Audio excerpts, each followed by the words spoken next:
Hello, welcome to the Scouted Football Podcast in 2021. It is a brand new year, and while things remain much the same for lots of us, football remains one of the constants. It's here to stay, and as with every year, there are storylines and tales to be told all across Europe and the rest of the world. 2021 is a big year for us at Scouted as we release our 9th, 10th, 11th and 12th print handbooks. We finalised the list for number 9, and I think I speak for all of us when I say it is looking pretty diverse and very healthy.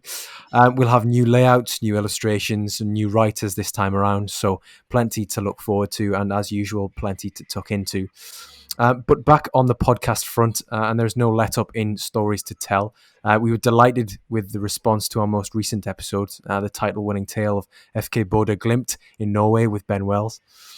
In the coming weeks, we'll see Lee Scott return to the pod for yet another scouting mission, as well as an Italian special to celebrate our 50th episode, keeping that one a secret for the time being. Today, though, we are also in Italy, and I'm with the man himself, Stephen Ganavas, Scouted Chief, the one who cracks the whip. I'd usually start by asking you how things are going, Steve, but instead I'd just like to know what your take is on the scenes that unfolded in the US Capitol last night. I would like to say I'm shocked, but that's standard for the course at the moment with the way the world's headed. You stoke the fire, and then I don't know if anyone should be surprised at the results. So yeah. Certain sectors definitely having felt emboldened, and this is obviously coming to a head. But anyway, back to the football, and the reason we've got Steve back on is because whenever Juve earn an important win, it is best just to allow him to let off some steam over the airwaves, or else he'll be in the group chat incessantly sharing pro-Juve propaganda. And you won't agree with me, Steve, but nobody wants to see that. But in all seriousness, though, there is a title race in Serie A this season. And while it was a bad night for democracy in the States, and it was a bad night as well for Milan, a COVID and injury-stricken Milan side who went down 3-1 to Juve, their first defeat of the season, which ended a 27-game unbeaten run stretching back to March last year. And I'm sure it'll pain you to say it, but the Milan clubs have somewhat reclaimed the mantle after 10 long years of Juve dominance, albeit we're only halfway there. And maybe I'm just being a bit of a tease, taunting the more provocative footballing opinions out of Steve for later in the pod. But what's your general take being on the first, 16 games of this Serie A season? Well, firstly, you didn't have to ask me how I'm going because you absolutely know exactly how I'm going. A beautiful game tonight. Great advertisement for the league, and it's been a fantastic start to the season. I'd prefer if Juventus are a little bit higher up the table, but the title race is on. There are probably, I would say, Napoli, Inter, Milan, and Juventus that are probably vying for it, although Roma fans probably won't like me saying that. The quality this season has been just off the charts. And you think about the impact of the pandemic. It's just the heavyweights slugging it out. Inter with Lukaku and Martinez up front. Conte kind of settling on a side that he likes, and looking more consistent. Although that mask somewhat slipped this morning or tonight UK time, with their loss to Sampdoria. Then Stefano Pioli has Milan playing some exceptional high intensity pressing football with some young players, and it just has worked perfectly. They looked really good tonight, I thought, with some players down, with Benacer out, with Ibra out. But they really took it to Juventus in this game this morning. For periods of it, like really in control. But with that high intensity pressure and a young team, the press started to lose its intensity probably towards the last half hour, and Juventus took advantage, isolating defenders out on the right with first Chiesa and then Kulusevski. And that was the difference. But at the moment, it's hard to pick a winner with 22 games or whatever it is left to go.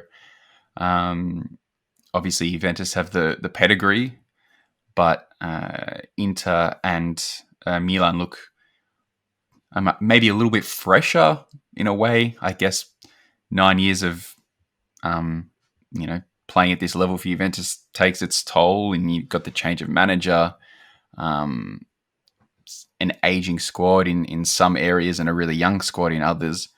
Um, and Inter probably have the most balanced team, but yeah, there's still everything to play for.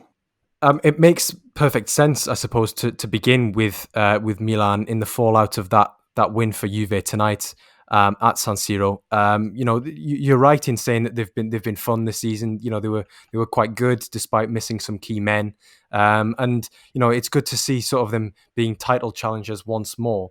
I just want to draw particular focus to a tweet you put out very recently, which was it's pretty much summed up the state of Italian football at the moment, which was word for word. How good is it to see a big, meaningful match between Juve and Milan, though? Just slugging it out. What a brilliant match this has been. Serie A, best league in the world, once again confirmed. I mean, I'm loving that there's no bias there. But it is difficult to say that Milan haven't been one of the more fun teams to witness in Europe this season. Where's it gone right for them? Well, I think very surprisingly, firstly, it starts with Stefano Pioli just finding a system that really just works for a young team, and then having a group of players really buy into it. Obviously, Zlatan's come in and provided the goals and the focal point, but then you've got players like Rafael Leao really taking a step up. Teo Hernandez taking further strides forward this season. Hauger coming in and slotting in really well.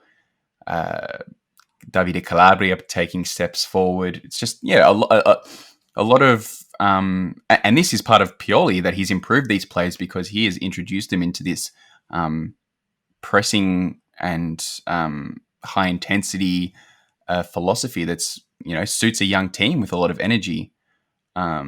So yeah, that's probably the most pivotal point. But then, these players individually taking steps forward. Leao is looking like he's just ready to just explode and break out at any moment. I think in the first half of the game today, he had Bonucci backpedaling and Delic backpedaling a fair bit and could have scored.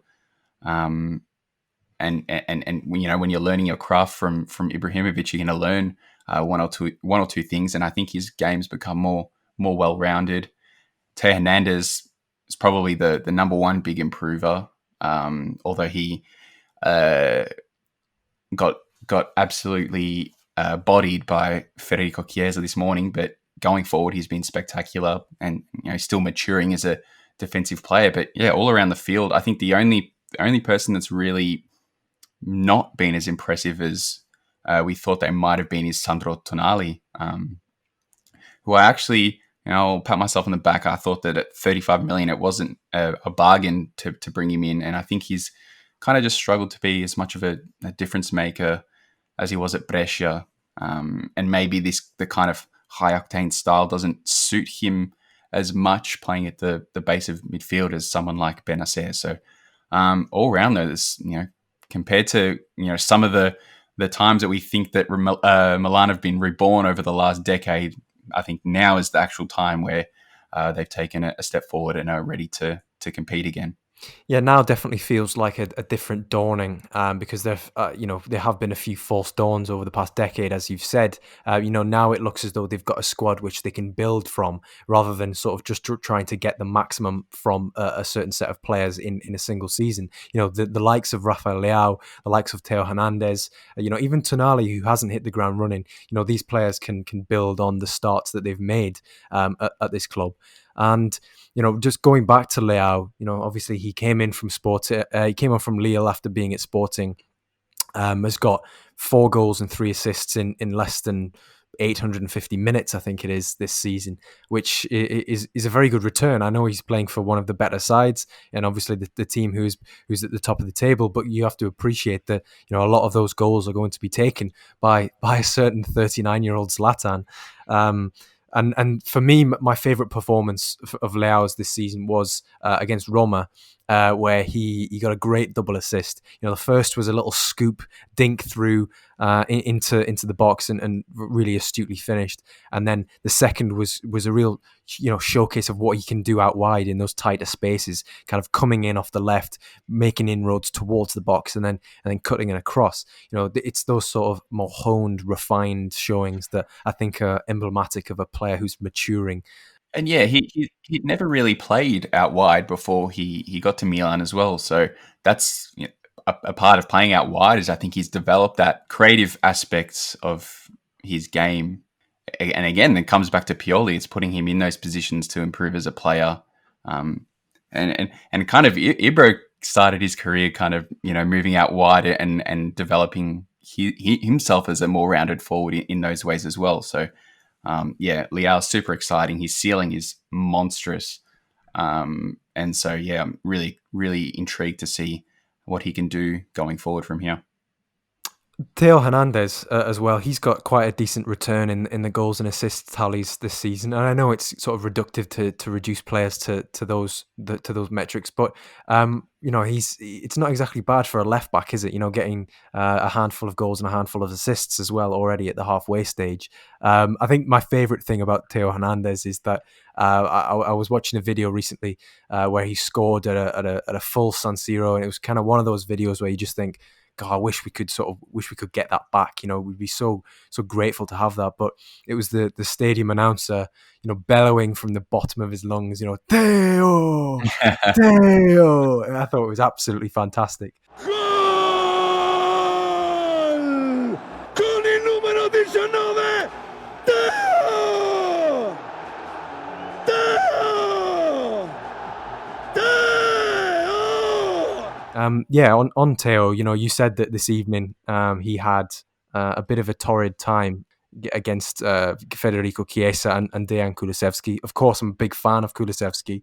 What was your sort of your tactical insight on that side of the pitch in this game in particular? Well, I think he kind of found himself, well, firstly, a little bit isolated whenever Juve were able to break.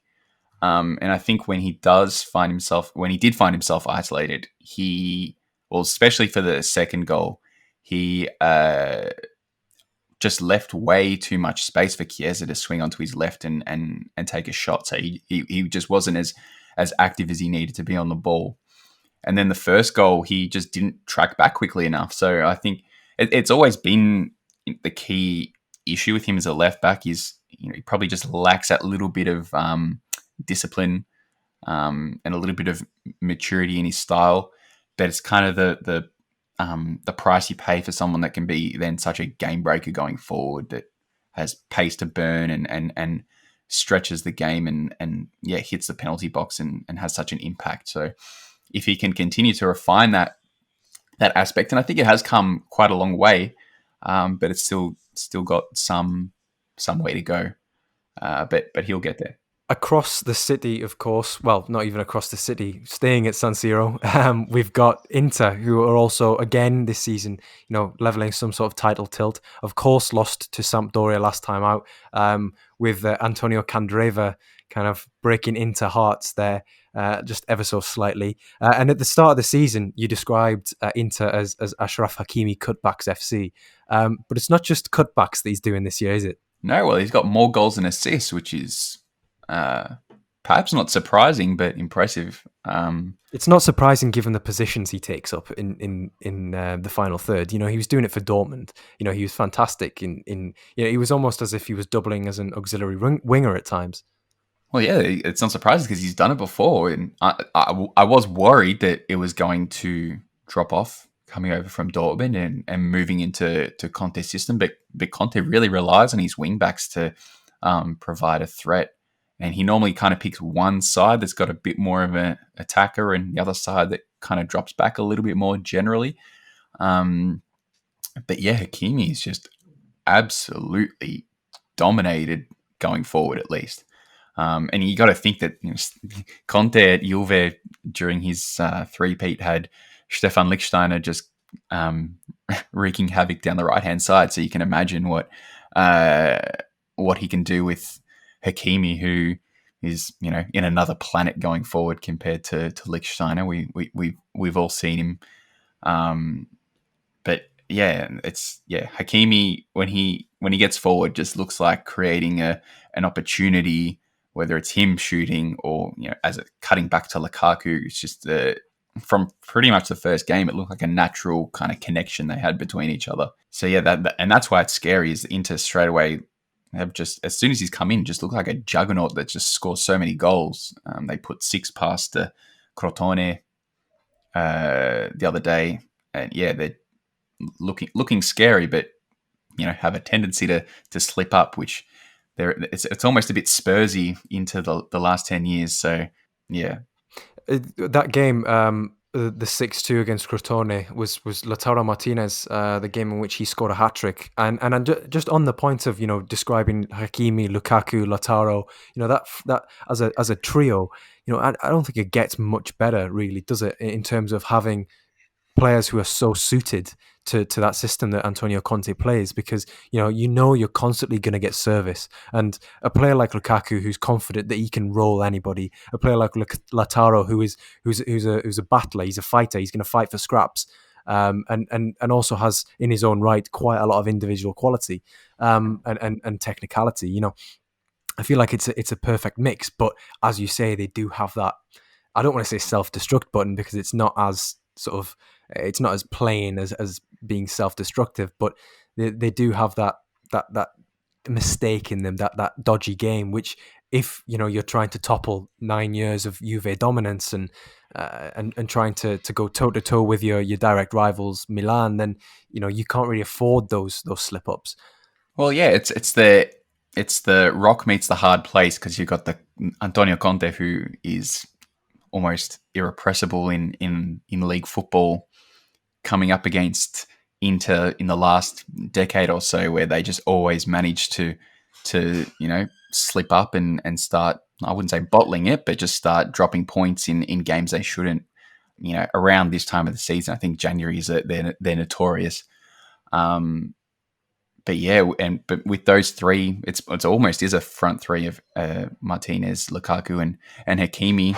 You do have the firepower to potentially bail yourself out of a lot of situations where you might find yourself 1 or 2 down and needing to chase a game. They almost did it this morning in the game against Sampdoria that they eventually lost 2-1. But up until the 95th minute, they looked like they could score just about any time they went forward. So yeah, as I said, it's a battle between the rock and the hard place, and I think Conte feels more confident than ever that he can take Inter back to the top. It's a good problem to have, though, isn't it? Always looking like you're going to score and maybe not scoring. I think there's a lot of teams across Europe who would probably like to appear as though they're going to score even when they don't. But I think it's important to stress that in this Conte system, there's a lot of emphasis on wing backs. We've seen that over the past few years with him at Inter. But I'd just like to shine a light on Nicolo Barella in the middle, because he's just such an effective two-way presence. I've always liked him. He's really tenacious, but he creates well. He's as good at tracking back and pressuring opponents as he is at sort of bending across into the box. I don't know. I want to say that he's sort of a rarity in football these days, but I'm sure I'd be bombarded with examples of players who are similar. But to me, I just think that he's a novelty. Yeah, he pretty much made Christian Eriksen redundant on arrival. Pretty much just as Eriksen arrived, Barella started to really break out and assert his control over the midfield, because he doesn't really give you much less of a creative threat than Eriksen, I would say, because Eriksen himself in his last season in England started to kind of tail off in terms of output in attack.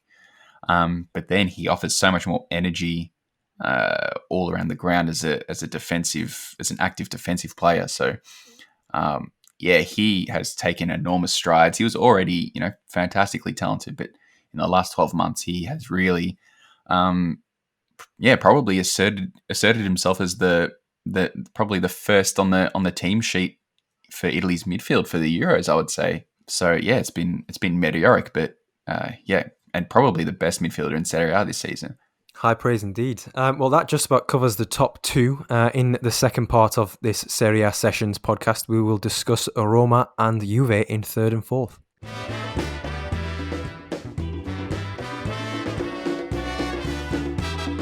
So on to Roma, and they've been prolific in terms of chance creation this season. They've been big scorers, but they've also succumbed to quite a few avoidable defeats. They lost heavily to Napoli and Atalanta, and you've got to think, if you've got anything about your title credentials to be somewhat convincing, then you need to be winning those games, or at least not losing, especially not in the manner that they did, which was, I think, by 3 and 4 goals.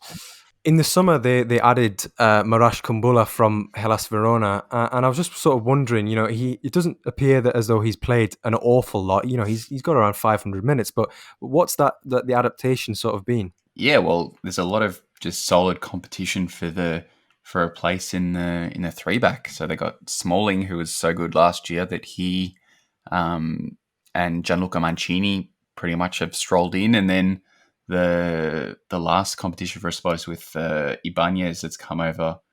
But then also I'm pretty sure that Kumbula got COVID, so that probably hasn't helped him. But I think, it's just general. I don't think he's been poor at all. I think it's just general competition for places, which is healthy for a club like Roma. I suppose the question that I'm really asking here is that Roma have started well. They're third in the league, behind AC Milan and Inter. They're only 4 points off the top. They've won 10 of their 16. Usually you'd say that is a team who are going to be pushing for a title, but at the same time, what you said at the beginning of the podcast was that they're perhaps not the most convincing. So what is it that gives you that impression that they probably won't keep pace with the eventual winner? Not necessarily that they're not prepared, but I think, well, obviously you've got to compare their squad with those they're competing against, and it's obviously not as deep. I think they're looking like they have a very strong defensive line, but I think the thing that I worry about the most with Roma is the firepower. I think they're very reliant on Mkhitaryan up front, and probably need to see a little bit more out of some of their other attacking threats to counteract a potential decline in form or anything, or an injury. So yeah, I'm still not convinced, although they're flying high in third at the moment. But yeah, 22 games to go, and they've looked strong in many times in the last 5 or 6 seasons, and eventually start to tail off in the second half. So it's kind of more of a I'll believe it when I see it type of thing with Roma.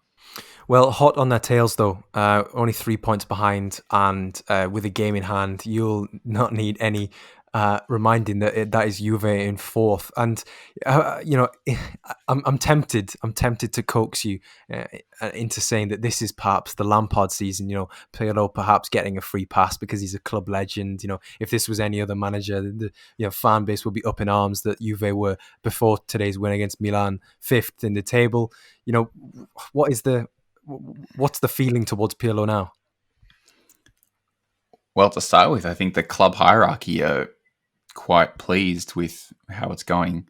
We have to think about the fact that Pirlo was probably one of the main things he had going for him was his wages. I think about 300,000 euros in comparison to, someone like Pochettino that probably would have need to be paid in 8-10 million euros per season. So that's the first big positive that he's got going for him, but also makes him more expendable.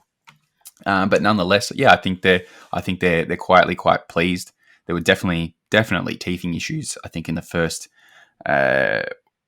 maybe 2 months of the season. But since then it's really started to come together. The Fiorentina game where Juve lost 3-0 before the Christmas break was a bit of a hiccup, but I don't think it was symbolic of greater underlying issues. It was more a fact of the a red card and probably some dodgy refereeing decisions, which people are going to laugh at. A Juve fan talking about dodgy refereeing decisions. Yeah, so I think there's a fair bit of hope and definitely still a lot of expectation that Juventus is going to come back and win the 10th title. But it's also definitely been a lot of regeneration of the squad that's had to happen this season. And we've seen Kulusevski come in, we've seen McKennie come in, we've seen Chiesa come in. They're still building towards something. So yeah, there's a lot of water to go under the bridge on that front. But yeah, it's a massive 6 months to come. We discussed that, didn't we, sort of in the summer, about rebuilding Juventus on a previous episode of the podcast, and there was a lot of intrigue around what Pirlo would bring in terms of a style, and how he would sort of integrate these players, because there was you look at the players that Juve have signed over the past 12, 18 months, and there's been a marked difference in sort of the age range that the players that the club have brought in. You look at the Chiesas, the Kulusevskis, the Weston McKennies, they're all 23 and under. So, there's definitely been a change there. How has that integration gone, do you think? Because, just on the basis of the most recent result against Milan, McKennie scored, Kulusevski got an assist, Chiesa got 2. It seems like it's going all right. Yeah, well, I think probably a year or two ago there was obvious signs that there needed to be a regeneration of the squad, and some young players needed to be brought in because I think the team starts to become stale when your midfield is Khedira and Matuidi, and you've got old guys at the back, and you see the compare that to like Milan this morning with all the young players running around and pressing like mad. You need a bit of the balance, and so players like McKennie coming in, Chiesa coming in, who just and Kulusevski, it's just energy. And even someone like McKennie, I had probably some concerns more around his ability to fit in from a technical ball progression standpoint. But Pirlo, to his credit, has done a great job fitting him in to a role where he is a attacker that out of possession runs around like mad and just follows the ball and hunts the ball and tries to win it back, and then wins it, gives it off and sprints forward again. And Chiesa and Kulusevski again. I think Kulusevski's the one that's probably had the main teething issues joining Juve from Parma, where he was basically a one-man counter-attacking machine. But he's settled in pretty well considering that. And I think even Chiesa's been surprising. I think he's got more trust in his teammates and doesn't feel like he needs to take the game over himself, even though he's capable of doing that, as we saw this morning. And I think it's led to him playing more efficiently. And so, I think it's extremely promising because those 3 players are going to be super important in the run-in. Yeah, Kulusevski in the most recent game, the 3-1 against Milan. Wonderful assist for the final goal for Weston McKennie to tap in.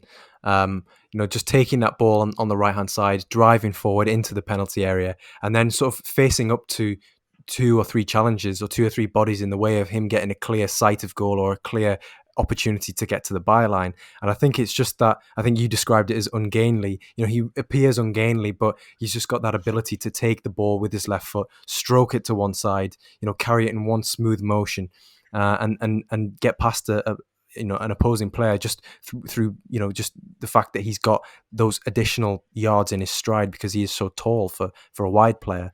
So I'm pleased to see that while there have been teething issues, as you'd imagine, coming from Parma, which was the most counter-attacking team in Serie A last season under Roberto De Versa, to Juve, where naturally teams are going to set up with a low block most of the time. So I'm glad to see that despite that, there is still some semblance of output there. But in terms of Pirlo, the last time we discussed this on the Scouted Football podcast, there was a bit, as I said there was a bit of intrigue. We didn't really know, because he had no coaching experience, what his style was. Do we have any idea now what that style is? How does a Pirlo team play, or how do you see him wanting this team to play? I think he straight away looks like one of those managers that's really flexible to the players he's got at his disposal. It's like a complete reverse from what we saw last season with Sarri trying to, in some places trying to fit round pegs in square holes. So, it looks completely tactically flexible. There's a lot of switching between a 3-back and a 4-back during the game, and fitting players into roles that suit their skill sets. Which, as I said, with McKennie, is a perfect example of putting players in the best position to succeed with the qualities that they bring to the table. So, I think it's been hugely encouraging, and I think the club hierarchy have taken notice of that, and hopefully they will be even more willing to back him in the transfer window with whatever money they've got left to bring in maybe one more big fish in the midfield, or someone else that Pirlo needs to really stamp his authority on this team and take it to the next level. That is third and fourth place in Serie A, all boxed off. AS Roma and Juventus there. In the final part of this episode of Serie A Sessions, we're going to be discussing our surprise package of the Serie A season so far.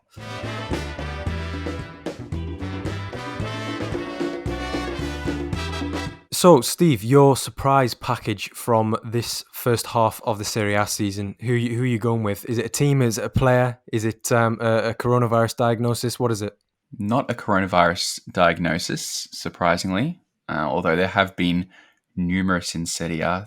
I don't think there's any league that can match Serie A for the number of players testing positive. But you'll never sing that.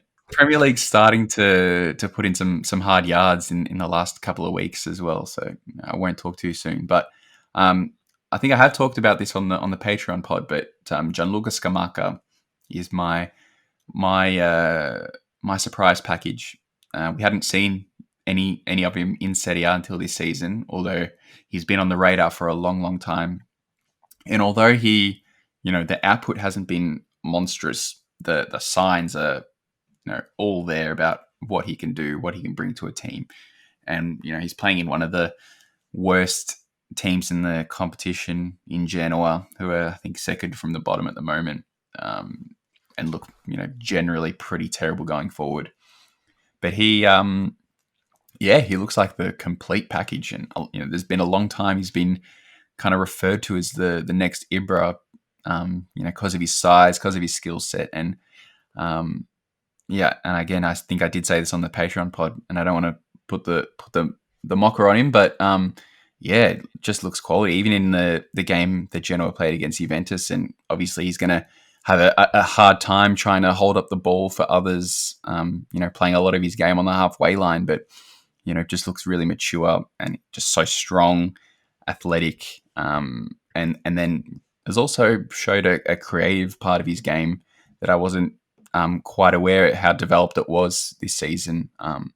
So I think, you're going to hear a lot more about Scamacca going forward from us at Scouted. I can assure you that.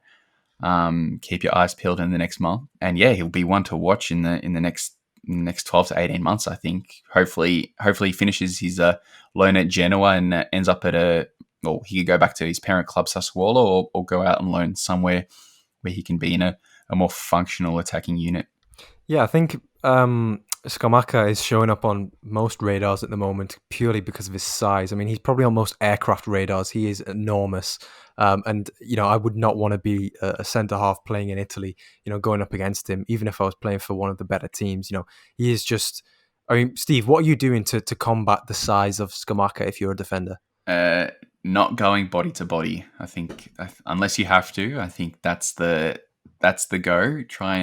But the thing is that once he can take control of the ball, he can beat you that way as well. So it makes it difficult, but maybe just give him a little bit of space, hope that he doesn't whack into you too hard, and then try and nip in and get the ball then. So there's a small window of opportunity there then that you've got exactly. And a small chance. So I mean, have you not been on the lockdown gains? Like, could you not go body to body with him now? My lockdown gains have been width only. With right, okay, like a lot of people then, like myself Too much included. Guinness, Then. mate. Too much Guinness.